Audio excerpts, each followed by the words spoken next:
हरियाणा विद्यालय शिक्षा बोर्ड के 10वीं कक्षा के छात्रों के बोर्ड एग्ज़ाम जल्द ही शुरू हो जाएंगे और एग्ज़ाम की प्रिपरेशन के लिए आपको सैम्पल पेपर की तैयारी करनी चाहिए, क्योंकि इससे आपके इम्पोर्टेंट क्वेश्चनों की तैयारी होगी और आपको साथ ही साथ ये भी पता चलेगा क्वेश्चन पेपर हरियाणा बोर्ड द्वारा कैसा आएगा, क्योंकि हरियाणा बोर्ड ने इस साल क्वेश्चन पेपर डिज़ाइन में बदलाव किया है सीबीएसई बोर्ड के पैटर्न को फॉलो करने की वजह से। और इस क्वेश्चन पेपर को सोल्व करने से आपको ये भी पता चल जाएगा कि आपकी बोर्ड एग्ज़ाम के लिए प्रिपरेशन कैसी है। जैसा कि आप देख सकते हैं, गृह विज्ञान यानी कि होम साइंस का क्वेश्चन पेपर है, 60 नंबर का पेपर आएगा और 2.5 घंटे का टाइम मिलेगा आपको क्वेश्चन पेपर सोल्व करने के लिए।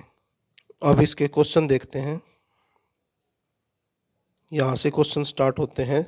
सेक्शन ए से एक एक नंबर वाले क्वेश्चन आएंगे। सबसे पहले आपके पहला क्वेश्चन है, निम्नलिखित में से कौन से खेल में अधिक ऊर्जा की आवश्यकता होती है, यानी कि कौन से खेल के अंदर ज़्यादा एनर्जी, ज़्यादा ताकत की ज़रूरत पड़ती है। तो वो पड़ती है स्फूर्तिदायक खेल के अंदर, यानी कि ऑप्शन ख जो है आपका आंसर है। दूसरा क्वेश्चन देखें, निम्न में से कौन सा अमानवीय साधन है। तो सभी जो है अमानवीय साधन है, सभी जो है अमानवीय साधन है, तो इसका आंसर आएगा ऑप्शन घ सभी। उसके बाद अगला क्वेश्चन देखिए, क्वेश्चन नंबर 3, मेटानिल पीला कौन से खाद्य पदार्थ में मिलावट के लिए प्रयोग किया जाता है, यानी कि मेटानिल पीला का कौन से खाद्य पदार्थ के अंदर मिलावट के लिए यूज़ होता है। तो ये यूज़ होता है हल्दी के अंदर। ऑप्शन ख जो है आपका आंसर है। अगला क्वेश्चन है क्वेश्चन नंबर 4, शुष्क धुलाई यानी कि ड्राई क्लीन के लिए प्रयोग में लाए जाने वाले एक रसायन का नाम है। तो इसका आंसर है परक्लोरोएथिलीन। तो ऑप्शन सी जो है वो आपका, यानी कि ऑप्शन ग आपका आंसर है।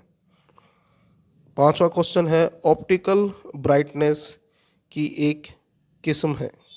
तो ये है नील, क्योंकि सफ़ेद कपड़ों के अंदर नील का प्रयोग ब्राइटनेस के लिए किया जाता है। तो ऑप्टिकल ब्राइटनेस के लिए जो है नील का प्रयोग किया जाता है, एक किस्म है।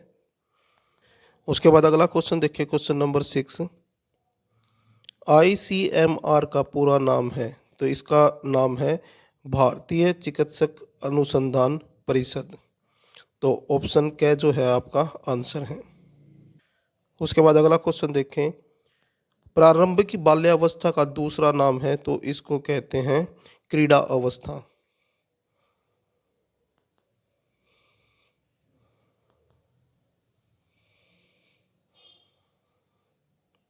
उसके बाद अगला क्वेश्चन है, उत्तर बाल्य अवस्था की अवधि है, यानी कि बाल्य अवस्था के बाद की अवधि है, ये होती है 7 से 11 वर्ष। तो 7 से 11 वर्ष आएगा। उसके बाद अगला क्वेश्चन है क्वेश्चन नंबर 9, फोड़े फुंसियों में डैश रोगाणु होते हैं जो शरीर में जाकर आंतों की बीमारी उत्पन्न कर देते हैं। तो इसको बोलते हैं स्लेफिलोफोकस। तो आंसर में आएगा स्लेफिलोकोकस। उसके बाद अगला क्वेश्चन देखिए, क्वेश्चन नंबर 10 है, भोज्य पदार्थों पर मानकीकरण चिन्ह यानी कि ब्रांड का जो निशान होता है, किस बात का प्रमाण होता है।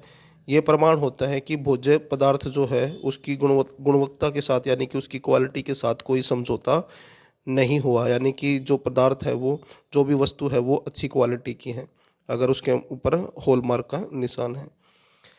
उसके बाद अगला देखें, दवाइयों को आप किस किस्म की दाग श्रेणी में रखेंगे। तो इसको रखेंगे खनिज दाग की, खनिज दाग। अगला है, किन्हीं दो ऐसे संस्थानों के उदाहरण दे जहां नियमित तौर पर आहार आयोजन किया जाता है, यानी कि नियमित तौर पर भोजन पकाया जाता है। तो ऐसे हैं हॉस्टल, होटल। एक तो पहले आंसर में आ जाएगा होटल, जो होटल्स होते हैं उसमें भी हर रोज़ डेली खाना बनता है। और दूसरा है हॉस्पिटल्स,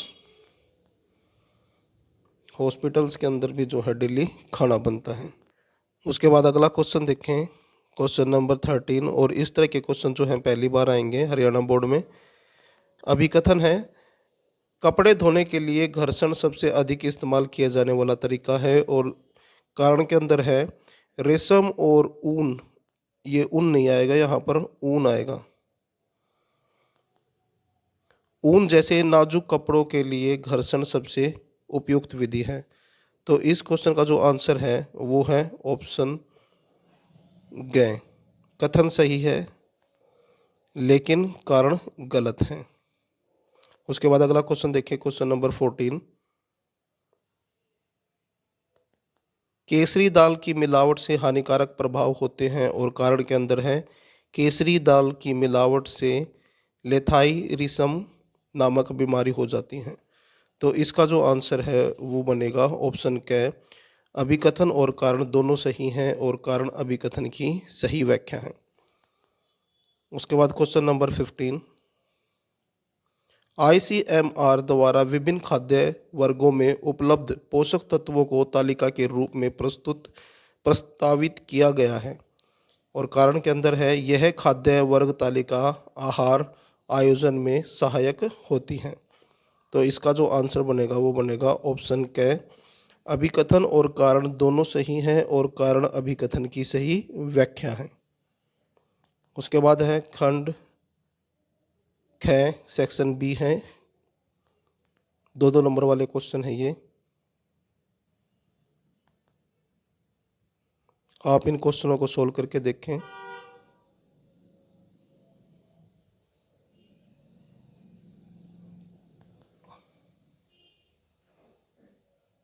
जल्द ही मैं अपने चैनल पर इस क्वेश्चन पेपर का कंप्लीट सॉल्यूशन भी अपलोड करूंगा।